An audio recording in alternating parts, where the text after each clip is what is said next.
FM 92.25 เมกะเฮิรตซ์บริหารและจัดการโดยวัดป่าแดงมหาวิหารส่งกระจายเสียงจากเลขที่71หมู่ที่14บ้านใหม่หลังมอตำบลสุเทพอำเภอเมืองจังหวัดเชียงใหม่รหัสไปรษณีย์50200หมายเลขโทรศัพท์0818815690 0520000636-7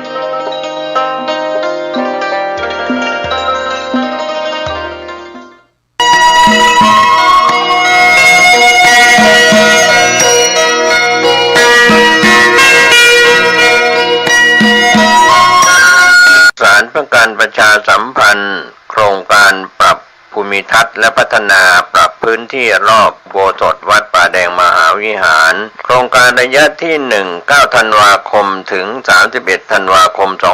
2567ถึง20มกราคมถึง21ธันวาคม2568มติคณะกรรมการบริหารวัดป่าแดงมหาวิหารครั้งที่4/2567ได้เห็นชอบและอนุมัติให้ดำเนินโครงการใช้เงินบริจาคและเงินสะสมของวัดเพื่อพัฒนาปรับพื้นที่ของวัดป่าแดงมหาวิหารจึงขอเชิญชวนผู้มีจิตศรัทธาร่วมพัฒนาเพื่อถวายเป็นพระราชกุศลถวายพระเจ้าสามฝั่งแกนและพระเทวีพระเจ้าติโลกราชพระเมืองแก้วและอดีตเจ้าอาวาสวัดป่าแดงมหาวิหารมีพระญาณคัมภีร์พระมหาสวามีโพธินันทะครูบาเจ้าศรีวิชัยพระอธิการอินแก้วอรินทโรครูบาอ่องขอเชิญชวนผู้ใจบุญร่วมผู้มีจิตศรัทธามีเจตนาร่วมในข่าวครั้งนี้โอนเงินผ่านธนาคารกรุงไทยสาขาสุเทพชื่อบัญชีวัดป่าแดงมหาวิหารเลขที่บัญชี521064750สอบถามรายละเอียดเพื่อร่วมทำบุญได้ที่0818815690ก็เป็นโครงการปรับภูมิทัศน์และพัฒนาปรับพื้นที่รอบอุโบสถวัดป่าแดงมหาวิหารตำบลสุเทพอำเภอเมืองเชียงใหม่จังหวัดเชียงใหม่โครงการนี้เริ่มดำเนินการท่านที่จะร่วมบุญร่วมกุศลร่วมอนุโมทนาได้บุญได้กุศลได้ความดีโดยทั่วหน้ากัน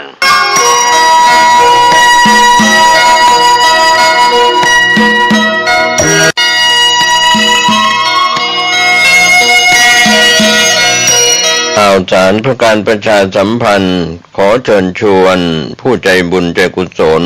ร่วมสร้างศาลาการประเรียนวัดบ้านเหล่าพระเจ้าตาเขียวอำเภอป่าซางจังหวัดลำพูนซึ่งได้ทำพิธีวางศิลาฤกษ์ศาลาการประเรียน18กรกฎาคม2567เป็นต้นมาในขณะนี้ก็เริ่มลงมือก่อสร้างศาลาการประเรียนท่านที่จะร่วมทำบุญผ่านบัญชีธนาคารออมสินชื่อบัญชีพัฒนาวัดบ้านเราเลขที่บัญชี0202901574เลขที่บัญชี0202901574หรือติดต่อสอบถามได้ที่พระครูภาวนาโสภิตไฝปัสนาผู้ช่วยศาสตราจารย์ด็อกเตอร์เจ้าวาดวัดบ้านเหล่าพระเจ้าตากเขียว0969525159ได้ทุกวันก็เป็นงานบุญงานกุศลคณะสงฆ์คณะศรัทธาพร้อมใจกันสร้างศาลาการประเรียนวัดบ้านเหล่าพระเจ้าตาเขียวอำเภอป่าซางจังหวัดลำพูนได้อนุโมทนาบุญร่วมกันมีความสุขในเทศกาลเข้าพรรษาออกพรรษาโดยทั่วหน้ากัน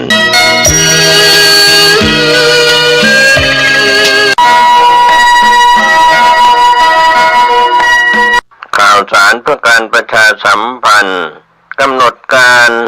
ทำบุญสมโภชรูปเหมือนหลวงปู่มั่นภูริทัตโตมีกำหนดการอบรมสมโภชรูปเหมือนหลวงปู่มั่นตรงกับวันเสาร์ที่15มีนาคมพุทธศักราช2568เวลา 16 นาฬิกา ณ วิหารธรรมหลวงปู่มั่นตำบลอ่อนใต้อำเภอสันกำแพงจังหวัดเชียงใหม่ก็เป็นส่วนที่ได้กราบอาราธนาพระสงฆ์เจริญจิตตภาวนา สมโพธิ16 นาฬิกาวิหารธรรมหลวงปู่มั่นตำบลออนใต้อำเภอสันกำแพงจังหวัดเชียงใหม่โดยมีพระประชานาถมุนีเจ้าคณะอำเภอกัลยาณิวัฒนาเจ้าวาดวัดดอนจันทร์ตำบลท่าสาราอำเภอเมืองเชียงใหม่จังหวัดเชียงใหม่พร้อมกับเจ้าภาพได้กราบอาราธนาพระสงฆ์ได้อบรมสมโภชรูปเหมือนหลวงปู่มั่นภูริทัตโตเสาร์ที่15 มีนาคมเวลา 16 นาฬิกาเป็นต้นไปท่านสามารถสอบถามรายละเอียดเพิ่มเติมได้ที่พระสมุสิทธิชัยทิตาปัญโย092-915-9341ก็เป็นส่วนงานสมโภชรูปเหมือนหลวงปู่มั่นได้กราบอาราธนาพระสงฆ์ใน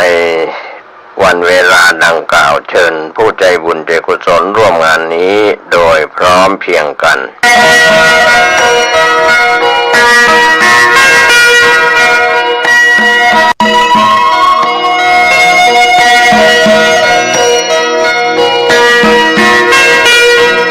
ข่าวสารประการประชาสัมพันธ์ขอเชิญชวนผู้ใจบุญใจกุศลร่วมทำบุญวันมรณภาพ32 ปีพระครูวิมลวรเวทหลวงพ่อบุญมีชยวุฒโธมรณภาพวันอาทิตย์ที่ 7 มีนาคมพุทธศักราช 2536 อายุครบ 119 ปีกำหนดการทำบุญศุกร์ที่ 7 มีนาคมเวลา 9:30 นาทีอาราธนาพระสงฆ์สวดพระพุทธมนต์หลังจากนั้นก็มอบทุนการศึกษาท่านสามารถติดต่อสอบถามร่วมทำบุญตั้งโรงทานได้ที่พระมหาเกษมเขมาพินันโทเจ้าวาดวัดท่าสตอยตำบลวัดเกตอำเภอเมืองเชียงใหม่จังหวัดเชียงใหม่ติดต่อสอบถามร่วมทำบุญตั้งโรงทานที่พระอาจารย์พระมหาเกษมเขมาพินันโท061-228-1870หรือที่หมายเลข081-024-9817สามารถติดต่อเพิ่มเติมได้ที่พระแดงปัญญาทโรวัดท่าสตอย063-520-3841ก็เป็นงานบุญงานกุศลจากการทำบุญในคราวครั้งนี้นักศิลนักบุญคณะศิษยานุศิษย์คณะศรัทธาและผู้มีความเคารพนับถือในตัวหลวงพ่อพระครูวิมลวรเวทร่วมงานบุญงานกุศลได้บุญได้ความดีโดยทั่วหน้ากัน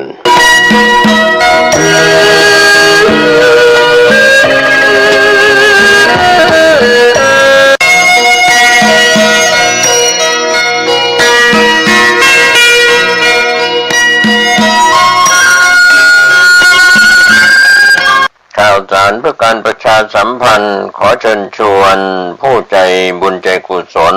ร่วมเป็นเจ้าภาพจัดทำคู่มือสืบสารพิธีกรรมของเยาวชนล้านนาเล่มละ50 บาทหรือร่วมทำบุญตามเจตนาศรัทธาจำนวน 5,000 ถึง 10,000 เล่มท่านที่สนใจจะเป็นเจ้าภาพจะทำคู่มือสืบสารพิธีกรรมของเยาวชนล้านนาโอนผ่านบัญชีธนาคารกรุงไทยเลขที่บัญชี511171438ชื่อบัญชีพระครูภาวนาโสภิตติดต่อสอบถามและร่วมทำบุญได้ที่พระครูภาวนาโสภิตผส.ด็อกเตอร์เจ้าวาดวัดบ้านเหล่าพระเจ้าตาเขียว102 หมู่ 2 ตำบลบ้านเรือนอำเภอป่าซางจังหวัดลำพูน51120หมายเลขมือถือ0969525159ได้ทุกวันทุกกายทุกใจวันนี้และวันหน้าโดยทั่วหน้ากัน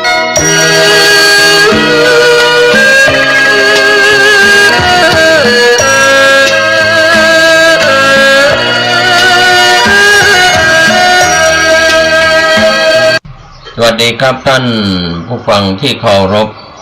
การแบ่งปันความคิดดีๆวันนี้ผมกาเศรษฐ์เพชรสำริดผู้ดำเนินรายการ ได้แบ่งปันความคิดหลากหลายเรื่องราวที่เกี่ยวข้องกับหลักธรรมคำสอนในทางพระพุทธศาสนามาสู่ท่านผู้ฟังก็ส่วนใหญ่ในช่วงของการนำธรรมสาระนั้นก็เรียกว่าแบ่งปันให้ท่านได้คิดได้พิจารณากันเพราะท่านหลายคนหลายท่านก็เป็นผู้มีสติปัญญาดีอยู่แล้วนะครับก็ในเรื่องของชีวิตประจำวันถ้าธรรมะในการนำประยุกต์ใช้ในชีวิตประจำวันนั้นก็เป็นเรื่องราวที่อยู่ใกล้ตัวโดยปกติคนเรานั้นอาจจะมองลืมตาก็มองออกไปนอกตัวทุกวันตั้งแต่ตื่นนอนจนกว่าจะหลับนอนพักผ่อนในแต่ละวันการที่เรามีกระจกเงาจะอยู่ในบ้านในห้องแต่งตัวหรือในห้องน้ำก็ตามก็ทำให้เราได้เห็นพิจารณารูปร่างสังขารของตนการแต่งกายตั้งแต่หัวจรดเท้าเรียบร้อยไม่เรียบร้อยอย่างไรอากัปกิริยาของคนที่นอนหลับอยู่ก็อีกอย่างหนึ่งตื่นนอนมาแล้วจะอยู่ในอิริยาบถยืนเดินนั่งนอนดังนั้นถ้าเรามาพิจารณาเรื่องของอิริยาบถที่เราใช้กันแต่ละวันนั้นอาจจะมากน้อยไม่เท่ากันโดยเฉพาะอิริยาบถใหญ่ก็มียืนมีเดินมีนั่งมีนอนการที่เราใช้อิริยาบถใหญ่ๆทั้งสี่ก็ตามปกติของสุขภาพร่างกายของมนุษย์เรานั้นก็ถ้าแข็งแรงไม่พิกลพิการก็จะลุกขึ้นยืนได้เดินได้นั่งได้นอนได้เป็นปกติแต่ถ้าผู้ที่เป็นผู้เจ็บป่วยอาพาธเป็นโรคติดเตียงก็จะนอนมากกว่านั่งกว่ายืนกว่าเดินหรือเดินไม่ได้นะครับโรคติดเตียงก็อิริยาบถก็จะหนักไปทางนอนมากกว่าอิริยาบถอื่นดังนั้นความสมบูรณ์ในสายที่เกี่ยวกับสุขภาพร่างกายและก็การปรับในด้านความรู้สึกนึกคิดทางจิตใจของท่านผู้ฟังนี่นะครับก็มีส่วนจากอิริยาบถเพราะว่าเราใช้มากน้อยไม่เท่ากันบางคนเดินมากเกินไปบางคนยืนมากเกินไปบางคนนั่งมากเกินไปบางคนก็นอนมากเกินไปไม่พอดีไม่เป็นสปายะความพอดีอิริยาบถใหญ่ๆทั้งสี่นี่นะครับท่านผู้ฟังถ้าเราใช้พอดีสม่ำเสมอกันไม่มากกว่ากันมากนักบางคนนี่นั่งนานนั่งทำงานแต่เช้าจดเย็นค่ำเลิกงานหรือต่อทำงานล่วงเวลาอีกก็ยังนั่งทำงานก็อาจจะใช้อิริยาบถนั่งมากเกินไปก็ไม่ค่อยสบายกับการที่มันอั้นการไหลเวียนของโลหิตในร่างกายถ้านั่งก็อีกแบบหนึ่งสำหรับหลายคนหลายท่านที่ยืนทำมาค้าขายยืนบริการตามร้านอาหารภัตตาคารโรงแรมเคาน์เตอร์ต่างๆหรือเป็นโฆษกต่างๆก็อาจจะใช้อิริยาบถยืนมากเกินไปก็ไม่ค่อยสบายเพราะว่าที่เรายืนนานๆก็ถือว่าไม่เป็นที่สปายะอาจจะทำให้สุขภาพเส้นเอ็นหรืออะไรต่างๆอาจจะตึงดังนั้นการยืนมากเกินไปสำหรับบางคนบางกลุ่มเท่านั้นที่ใช้การยืนมากในรอบอิริยาบถ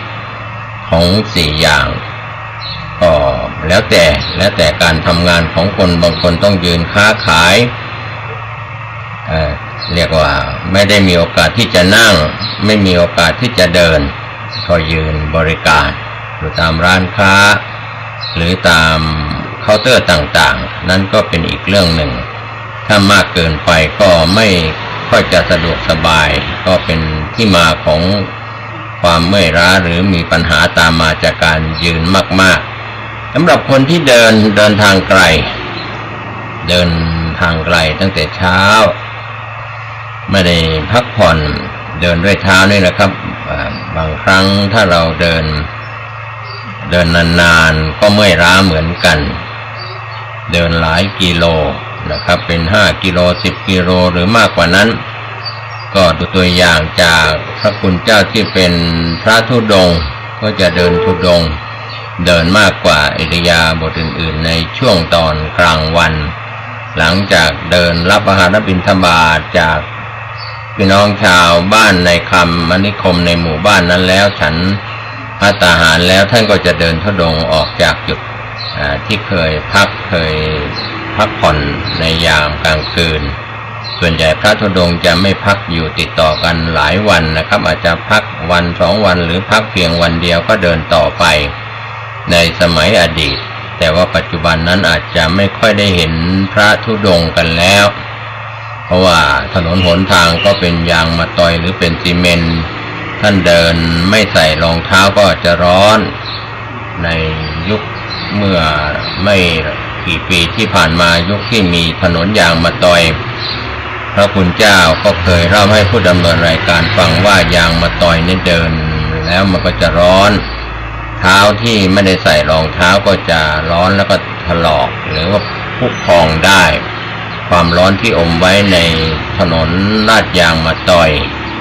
หรือถนนที่เป็นซีเมนต์ก็ตามนะครับคอนกรีตเสริมเหล็กก็ตามนะครับร้อนไม่ได้เป็นไปตามธรรมชาติเหมือนสมัยอดีตเป็นถนนดินถนนลูกรังถนน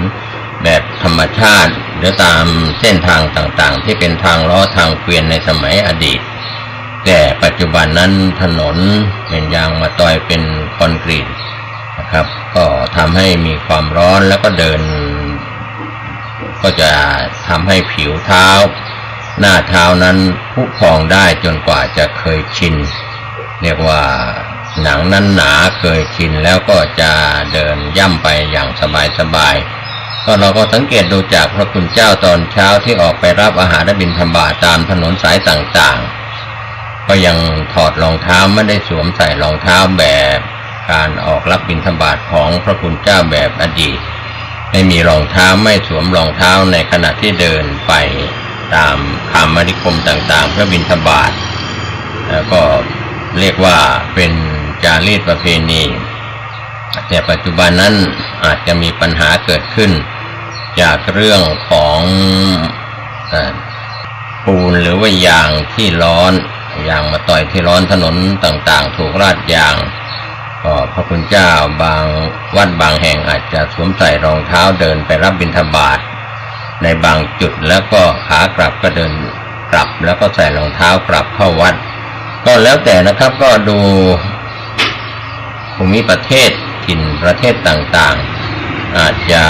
เปลี่ยนแปลงไปตามธรรมชาติของบ้านเมืองที่เจริญขึ้นทุกวันก็เป็นเรื่องราวที่เราก็เรียกว่าถวายในส่วนของอาหารการเดินไปรับบิณฑบาตนั้นก็มุ่งเพื่อจะรับอาหารหวานข้าวเครื่องดื่มที่ทายกทายิกาถวายประจำวันจะเป็นช่วงเช้าสายก่อนเที่ยงเราจะเห็นได้ว่าพระคุณเจ้าที่เป็นพระภิกษุสามเณรอาหารขบเคี้ยวที่เป็นภัตตาหารยกเว้นน้ำปานะนะครับก็จะมีเวลาเพียง6 ชั่วโมง6 โมงเช้าถึงเที่ยงวันส่วนเวลาอื่นๆนอกนั้นก็จะเป็นน้ำปานะน้ำผลไม้ที่คั้นจากผลไม้หรือน้ำที่อนุโลมเป็นน้ำปานะไม่ผิดพระวินัยก็อนุโลมกันไปน้ำเครื่องดื่มต่างๆที่ไม่ใช่น้ำคั้นโดยผลไม้น้ำส้มคั้นน้ำผลไม้คั้นปัจจุบันนั้นก็มีการปั่นจนละเอียดก็เป็นน้ำได้เหมือนกันก็ฉันได้เป็นส่วนของน้ำปานะส่วนภัตตาหารหวานและคาวที่เป็นของขบเคี้ยวของฉันก็จะมีเวลาอยู่เพียง6 ชั่วโมงเท่านั้นที่พระคุณเจ้าก็จะรับบิณฑบาตในช่วงเช้าหลังจากอรุณขึ้นแล้วก็จะรับอาหารและบิณฑบาตเพื่อขบฉันในสมัยอดีตนั้นอาจจะไม่ต้องกลับมาที่วัดฉันตรงจุดใดจุดหนึ่งที่ระหว่างทางที่สะดวกฉันเสร็จแล้วก็ล้างบาตรเก็บภาชนะกลับ เข้าไปที่พักแล้วก็เดินธุดงค์ต่อไปสำหรับพระที่เดินธุดงค์ส่วนพระที่อยู่จำวัดต่างๆที่อยู่ใกล้ในหมู่บ้านของท่านนั้นก็บิณฑบาตแล้วก็ไปฉันที่วัดในโรงทานโรงครัวหรือหอฉันเมื่อฉันแล้วก็เก็บปัดกวาดก็อาจจะมี2 มื้อเช้าฉันเช้ามื้อเพลฉันเพลก็บางองค์ก็ฉันเป็นเอกาสนิกังฆาธุดงค์ฉันมื้อเดียวเป็นวัดก็เป็นการถือธุดงค์ใน13ข้อใดข้อหนึ่งนั้นก็เป็นการถือวัดปฏิบัติเพื่อเป็นการขัดเกลากิเลสเครื่องเศร้าหมองใจเป็นการฝึกความอดทนฝึกความไม่ฉันมากในเรื่องของอาหารแต่ว่าในปัจจุบันนั้นก็มีอติเรกราโภที่ทายกทายิกาถวายเพิ่มเติมเข้ามาจะเป็นนิมนต์ฉันเช้านิมนต์ฉันเพลสวดมนต์ฉันเพลหรือในงานบุญต่างๆดังนั้นการมีอติเรกราโภลาภที่เกิดขึ้นนอกจากปกติก็คือการบิณฑบาตก็จะเห็นว่าพระคุณเจ้าบางรูปนั้นท่านตอนเช้าท่านก็จะออกรับอาหารและบิณฑบาตเดินออกรับบิณฑบาตทุกวันก็เป็นโคจรสปายะในส่วนตัวของท่านต้องออกจากวัดหรือจากที่อยู่อาศัยจะเป็นที่พักสงฆ์ที่ในป่าในถิ่นที่ท่านไปก็แล้วแต่ก็ถือว่ามีชาวบ้านสร้างอาคารบ้านเรือนอยู่ในจุดใดก็เดินจรไปโคจรไปเพื่อไปรับอาหารบิณฑบาตพระคุณเจ้าที่เดินไปนั้นก็มีอาการสำรวมไม่ได้ร้องขอไม่ได้ประกาศทายกทายิกาผู้จะทำบุญใส่บาตรก็รู้ความประสงค์ว่าการเดินมาของพระภิกษุสามเณรนั้นต้องการอาหารเครื่องดื่มของที่ควรแก่สมณะบริโภคควรแก่การที่พระภิกษุสามเณรจะขบจะฉันได้ตามความเหมาะสมก็ได้จัดเตรียมบางภาคก็เป็นข้าวนึ่งข้าวเจ้าก็ตักบาตรใส่ข้าวนึ่งใส่ตักบาตรใส่ข้าวเจ้าใส่ในบาตรก็ปัจจุบันนั้นเราใช้ถุงพลาสติกกันเสียเป็นส่วนใหญ่ตักข้าวนำข้าวเจ้าข้าวเหนียวข้าวนึ่งใส่ถุงพลาสติกกับข้าวก็ใส่ถุงพลาสติกที่เป็นส่วนใหญ่เพื่อไม่ให้ไปปนกันในบาตรก็เป็นการรับบิณฑบาตยุคใหม่ในสมัยอดีตนั้นอาหารหวานข้าวก็ตักใส่ลงไปในบาตรท่านก็เลยไปฉันรวมกันทั้งหวานทั้งข้าวเพราะว่าการที่จะแยกอาหารประเภทข้าวประเภทหวานเครื่องดื่มนั้นก็ไม่ค่อยจะมีภาชนะเพราะท่านมีบาตรใบเดียวที่ไปรับบาตรจากทายกทายิกาศรัทธาชาวบ้านเมื่อชาวบ้านมีอาหารอย่างไรมีข้าวมีน้ำข้าวนมเนยผลหมากรากไม้อย่างไรก็ใส่อย่างนั้นนี่ก็เป็นเรื่องของสปายะที่ผู้ดำเนินรายการแล้วก็พระเถระครูบาอาจารย์ปราชญ์ชาวบ้านก็พยายามที่จะบอกกล่าวให้เห็นความสำคัญก็ในสปายะทั้งหลายเหล่านั้นที่พระอริยเจ้าถือปฏิบัติกันมาแล้วก็ยังคงปฏิบัติกันต่อไปก็ตัวเรียกว่าตราบเท่าทุกวันนี้นะครับไม่จบจนถึงปัจจุบันก็ยังถือกันอยู่โดยเฉพาะการปฏิบัติในธรรมะสปายะนะครับให้สะดวกสบายในการเจริญพระกรรมฐานนั่งสมาธิเดินจงกรมการไหว้พระสวดมนต์นะครับแผ่เมตตาก็จะมีพระคุณเจ้าตามวัดต่างๆนำทำวัดเช้าวัดเย็นหรือถ้าไม่ได้เข้าไปที่วัดตัวท่านเองก็อาจจะมีห้องพระอยู่ที่บ้านเรือนของท่านที่ห้องทำงานของท่านก็ทำวัดเช้าวัดเย็นหรือทำวัดไหว้พระสวดมนต์พอสมควรแก่เวลาแล้วก็นั่งสมาธิตามสมควรแก่เวลาแล้วก็แผ่เมตตาก็เป็นการฝึก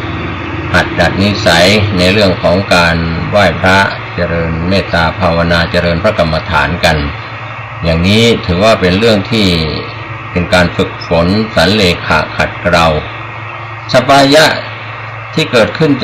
ของพระคุณเจ้าซึ่งถือธรรมะสปายะเป็นหลักของการปฏิบัติพระกรรมฐานแล้ว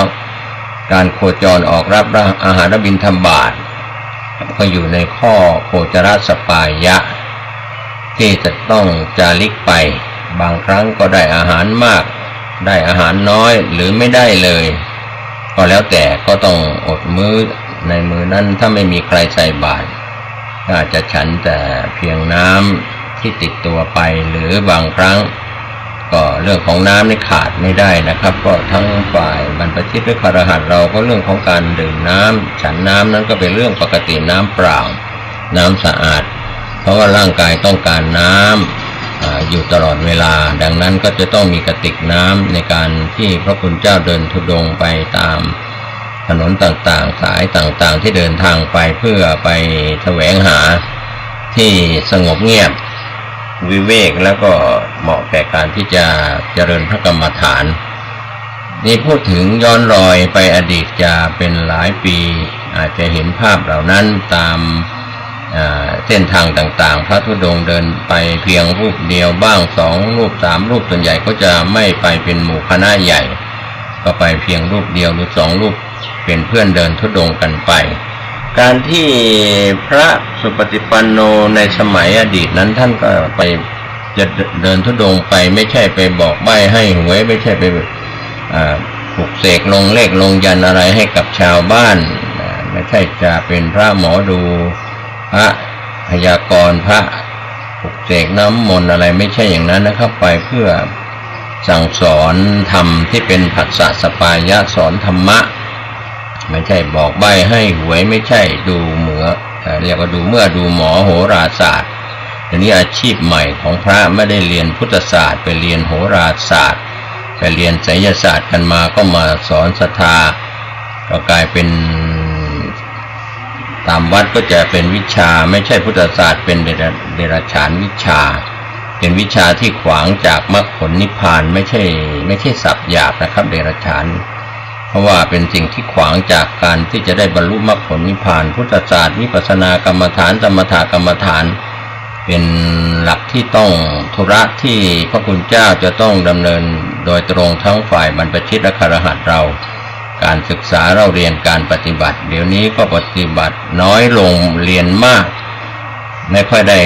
จะมีการปฏิบัติพระกรรมฐานกันก็ช่วงที่จะจบคอร์สการศึกษาหรือในนักศึกษาแต่ละชั้นปีก็มีโอกาสได้ปฏิบัติน้อยดังนั้นจึงเกิดอันตรธานจากการศึกษาจากการปฏิบัติก็เมื่อปฏิบัติน้อยก็เสื่อมเร็วเรียนมากก็ยังเสื่อมน้อยถ้าไม่เรียนไม่ปฏิบัติก็จะเสื่อมสูญไปทั้ง2 อย่างก็ไม่ใช่เรื่องแปลกอะไรนะครับในเวลานี้พระภิกษุสามเณรที่จะเรียนวิชาการทางพระพุทธศาสนาทางพระไตรปิฎกอัตถกถาฎีกานุฎีกาก็สวนทางกับชาวบ้านกลับมาเรียนวิชาการทางโลกใช้ความเป็นพระภิกษุสามเณรเลี้ยงชีพด้วยอาหารบิณฑบาตที่ชาวบ้านแต่ว่าไม่ได้ศึกษานักธรรมตรีโทเอกธรรมศึกษาตรีโทเอกไม่ได้ศึกษาบาลีนักธรรมอภิธรรมไม่ได้ศึกษาพระไตรปิฎกไม่ได้ศึกษาในมหาวิทยาลัยสงฆ์ความรู้ความเข้าใจในคันธธุระและวิปัสสนาธุระเมื่อไม่เกิดขึ้นกับพระภิกษุสามเณรแล้วจะนำความรู้และหลักการปฏิบัติวิปัสสนากรรมฐานจากตัวท่านเองไปสอนศรัทธาประชาชนที่เป็นอุบาสกอุบาสิกาอย่างไรก็ที่พูดว่าสวนทางนั้นก็เป็นเรื่องความจริงเราไม่ได้ไปกล่าวโทษนะเพราะว่าในปัจจุบันพระภิกษุสามเณรนั่งรถเดินไปเรียนกันจากต่างอำเภอเข้าไปเรียนในเมืองหรือจากตัวหมู่บ้านตำบลไปเรียนในตัวอำเภอกันนะครับไปในความเป็นภาคบังคับที่จะต้องไปเรียนตามหลักของชั้นประถมมัธยมหรืออุดมศึกษาก็แล้วแต่จะอยู่ในภาคบังคับหรือไม่ได้อยู่ในภาคบังคับทางการศึกษาพระภิกษุสามเณรจึงลดน้อยลงโดยเฉพาะเณรก็สามเณรอายุยังอยู่ในเกณฑ์ที่จะต้องศึกษาในการศึกษาภาคบังคับในชั้นประถมศึกษา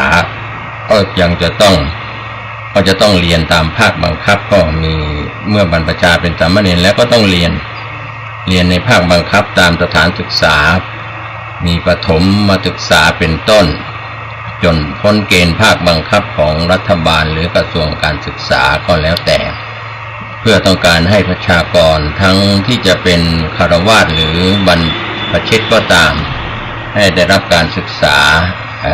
ขั้นพื้นฐานของประเทศเมื่อ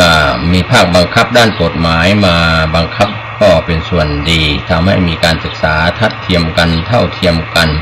แต่การที่รัฐบาลจะปฏิรูปการศึกษานั้นก็คงเป็นเรื่องยากโอกาสการขยายโอกาสทางการศึกษาเมื่อคนฐานะยากจนพ่อแม่ผู้ปกครองฐานะยากจนก็ต้องไปอาศัยบวชอยู่ในวัดศึกษาอยู่ในวัดมีโรงเรียนในวัดนอกวัดแล้วก็ถ้าไม่มีในวัดชั้นประถมมัธยมก็ไปเรียนนอกวัดกันนะครับก็จะเห็นได้ว่าพระภิกษุโดยเฉพาะสามเณรตามจังหวัดต่างๆก็มีโรงเรียนพระปริยัติธรรมที่เกี่ยวกับพระภิกษุสามเณรในวัดก็ดีไปถ้าไม่มีก็เดินทางไปต่างวัดต่างสถานที่ที่อยู่ใกล้ๆกันเพื่อศึกษาเล่าเรียนอย่างนั้นก็อนาคตการศึกษาก็เป็นส่วนของคันธทุระที่เป็นส่วนใหญ่ส่วนพระอุปัชฌาย์อาจารย์พระเถระครูบาอาจารย์ที่เป็นพระอุปัชฌาย์เป็นอาจารย์สอนพระกรรมฐานก็เป็น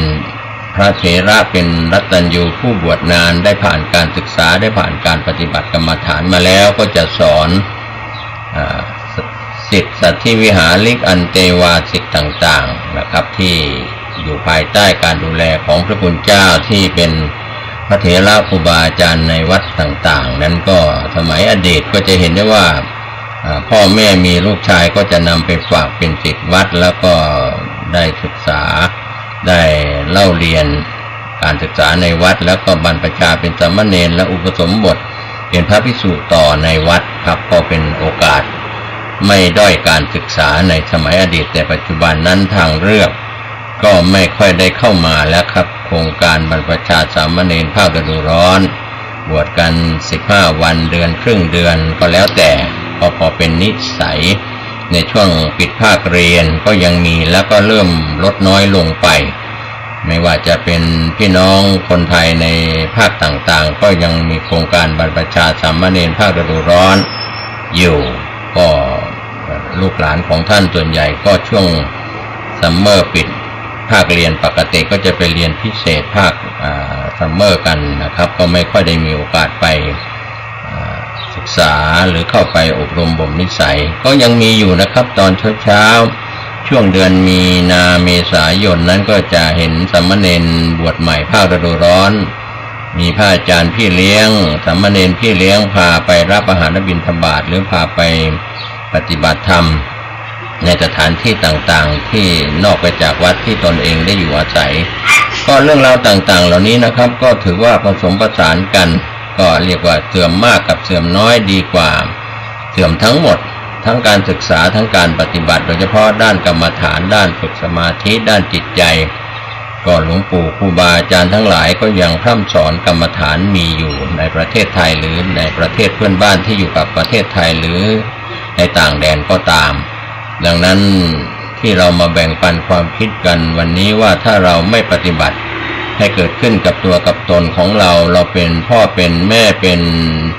ลุงป้าน้าอาเป็นพี่เป็นน้องหรือเป็นพระเถระครูบาอาจารย์เป็นพระภิกษุสามเณร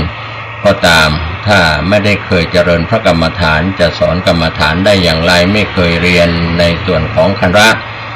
ในบาลีนักธรรมอภิธรรมหรือศึกษาในพระไตรปิฎกอรรถกถาฎีกานุฎีกาต่างๆจะสอนได้อย่างไร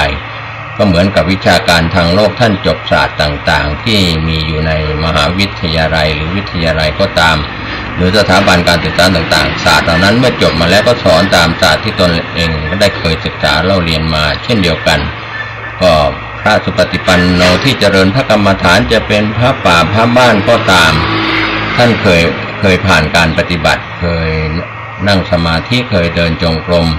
เคยปฏิบัติก็ยังถือหลักสปายะทั้งหลายไม่ว่าจะเป็นโคจรสปายะการท่องเที่ยวไปก็คือการเดินธุดงค์แต่ส่วนใหญ่การออกรับบิณฑบาตของพระภิกษุสามเณรก็โคจรออกจากวัดทุกวันตามเส้นทางต่างๆนั้นก็เป็นเรื่องดีส่วนผัสสะสปายะภัสสะสปายะพอเอานี่ก็คือคำพูดคำสอนผู้ที่เป็นครูบาอาจารย์ก็สอนสั่งลูกศิษย์ลูกหาศรัทธาประชาชนก็เป็น การเผยแผ่หลักธรรมคำสอนปัจจุบันก็มีสื่ออินเทอร์เน็ตสื่อออนไลน์สื่อทางดาวเทียมสื่อต่างๆก็ช่องทางธุรกิจนั้นประมูลกันก็ไม่มีสื่อของธรรมะก็นานๆจะนิมนต์พระไปบรรยายธรรมปาฐกถาธรรมสักเล็กน้อยพอเป็นกระแสแต่เวลาอื่นๆก็เป็นเวลาธุรกิจยัดเยียดด้วยธุรกิจโฆษณาดังนั้นสื่อที่เราผลิตได้เป็นสื่อเผยแผ่ธรรมะไม่ว่าจะเป็นวิทยุกระจายเสียงสิ่งพิมพ์โทรทัศน์ดาวเทียมหรือดิจิตอลก็ตามเราก็คงจะช่วยกันทำงานเผยแผ่พระพุทธศาสนา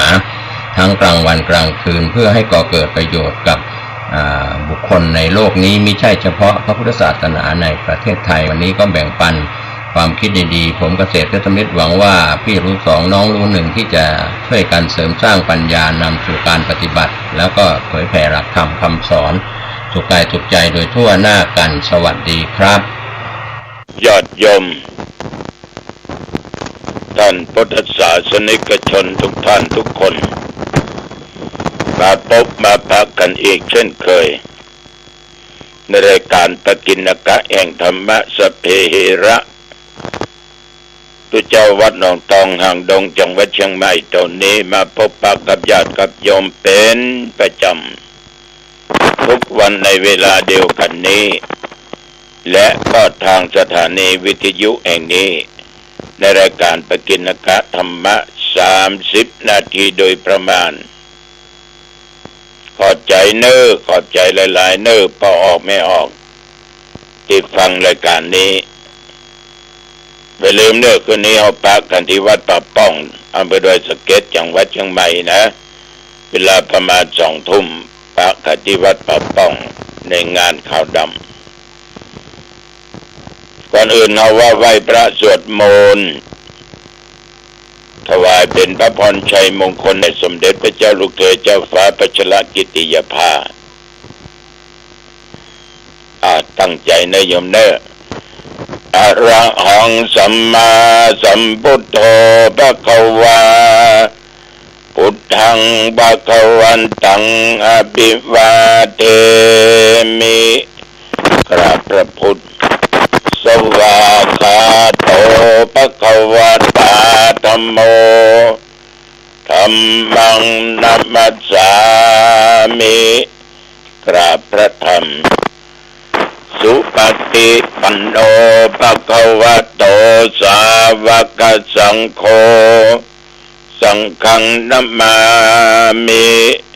กราบพระสงฆ์นะโมตัสสะภะคะวะโตอะระหะโตสัมมาสัมพุทธัสสะนะโมตัสสะภะคะวะโตอะระหะโตสัมมาสัมพุทธัสสะนะโมตัสสะภะคะวะโตอะระหะโตสัมมาสัมพุทธัสสะพุทธังสรณังคัจฉามิธัมมังสรณังคัจฉามิสังฆังสรณังคัจฉามิตุติยัมปิพุทธังสรณังคัจฉามิตุติยัมปิธัมมังสรณังคัจฉามิตุติยัมปิสังฆังสรณังคัจฉามิตติยัมปิพุทธังสรณังคัจฉามิตติยัมปิธัมมังสรณังคัจฉามิตติยัมปิสังฆังสรณังคัจฉามิอิติปิโสภะคะวะอะระหังสัมมาสัมพุทโธวิชาจารณะสัมปันโนสุขโตโลกวิทูอนุตตรปริสธรรมสารถิสัทธาเทวมนุสสานังพุทโธภควาติยันตุนิมิตตังอวมังคลัญจาโยจามนาโปสกุณัสสะสัทโธปาปัคคะโอตสปินังอากันตังพุทธานุภาเวนะวินาสเมนตุสวากขาโตภควตาธัมโม สันติติโกอากาลิโกเอหิปัสสิโกโอปนายิโกปัจจตังเวทิตโพวินโยติยันโดนิเมตังอวมังคลัญจาโยจามนาโปสกุณัสสะสะโทปาปะกังโหตุสุปินังอากันตังธรรมานุภาเวนะวินาสัมเมนตุสุปฏิปันโนภะคะวะโตสาวกสังโฆอุชุปฏิปันโนภะคะวะโตสาวกสังโฆยายะปฏิปันโนภะคะวะโตสาวกสังโฆสามีจิปฏิปันโนภะคะวะโตสาวกสังโฆยะติตังจตาริปุริสยุคานิอาทะปุริสปุคลาเอสะภะคะวะโตสาวกสังโฆอาอุนัยโยปาอุนัยโยทักขินัยโยอัญชลีกรณิโยอนุตรังปุญญาเขตังโลกัสสาติยันตุนิมิตตังอวมังคลัญจาโยจามนาโปสกุณัสสะสะโทปาปักขโหตุสุปินังอากันตังสังฆานุภาเวนะ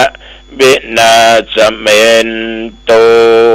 สิสานามัตโตจักขุมันตัสสะสิริมัตโตสิกิสปินามัตโตสัพพพุทธานุกัมปิโนเบสพุทธานามัตโตนะหะตกัสสะตปัสสิโนนะมัตโตกะโกสันตัสสะมาราเสนะปมาติโนโกนาคมนัสสะนามัตโตพระมนัสสะอุสิมัตโตกัสสปัสสะนามัตโตวิปมุตตัสสะสปติอังคีรัสสะสะนามัตโตสักกายปุตตัสสะสิริมัตโตโยอิมังธัมมเตเสสิสัพพทุกขาปะโนตนังเยจาปินิพุตตาโลเกยะถาพุทธังวิปัสสิสุงเตจนาอภิสุนันมหันตาวิดัสสารธาหิตังเทวมนุสสนังยังนมัสสันติโคตมังวิชาจรณะสัมปันนังมหันตังวิดัสสารทังวิชาจรณะสัมปันนังพุทธังบันดามะโคตมันติยะโตหังภคินิอริยยะชาติยะชาโตนาภิชนาเมสัญจิจปนังชีวิตาบโรเปตาเตนะสัจเจนะโสติเตโอตุโสติขัปสสะโพชังโคสติสังกัตโตธรรมนังวิจโยตถาวิริยัมปิติปัสสติโพชังคาจะตถาปะเรสัมมาตุเปกะโพชังคาสัตเตเตสัพพทักษินามุนินาสัมมาทัคตาภาวิตาปะหุลิกตาสังวัตตันติอภิญญายะนิพพานยะจะโพธิยาเอเตนะสัจจวัชเชนะโสทิเตโอตุสัพพทาเอกัสสมิงสมะเยนะโทโมกัลลานัญจกัสสปังคิลันเอตุกิเตติสวาโพชังเคสตะเทสญิเตจตังอภินันติตวาโรคามุจิงสุตังคะเนเอเตนะสัจจวัชเชนะโสติเตโอโตสัพพทาเอกทาธัมมราชาปิเกรัญเยนะพิปิริโตจุนดาเทเรนะตัญเยวะพนาเปตวานัสสัทลังสัมโมติตวาจะอปาทาต ตัมหาพุทธาสิทานโส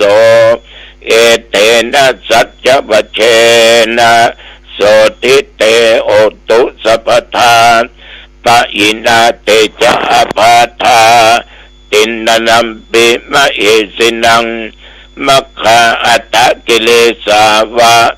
ปัตตานุปติธรรมตังเอเตนะสัจจวเชนะโสติเตโอตุสัพพทาภวตุสัพพมังคลังรักขันตุสัพพเทวตาสัพพพุทธานุภาเวนะสัทธาสุธีภวันตุเตภวตุสัพพมังคลังรักขันตุสัพพเทวตาสัพพธรรมานุภาเวนะสัทธาสุธีภวันตุเตภวตุสัพพมังคลังรักขันตุสัพพเทวตาสัพพสังฆานุภาเวนะสัทธาสุธีภวันตุเตโดยเดชานุภาพบทพุทธคุณเดชานุภาพบทธรรมคุณเดชานุภาพบทพระสังฆคุณ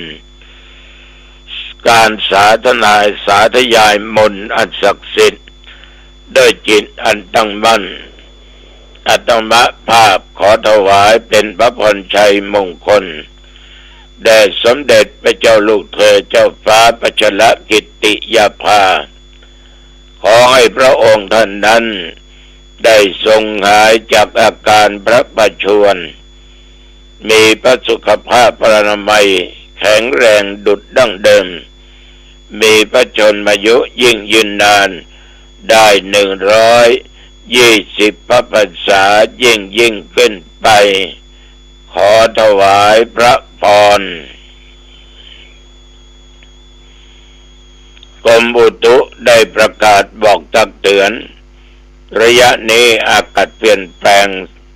สับสนโอลหม่านบุญร้อนบุญหนาวอุณหภูมิตะวันนี่พอจะ38ปัจจุบันมาเดี๋ยวนี้17 องศาตั้งแต่ตะวันมาจนถึงปัจจุบันนี้สมาภาพฉันเจ้าฉันเพนก็ไม่ไปไหนอยู่วัด10 นาฬิกาปากกันพ่อแม่พี่น้องศรัทธาญาติโยมตะวันก็ต้องมีฝนตกน้องตองนะ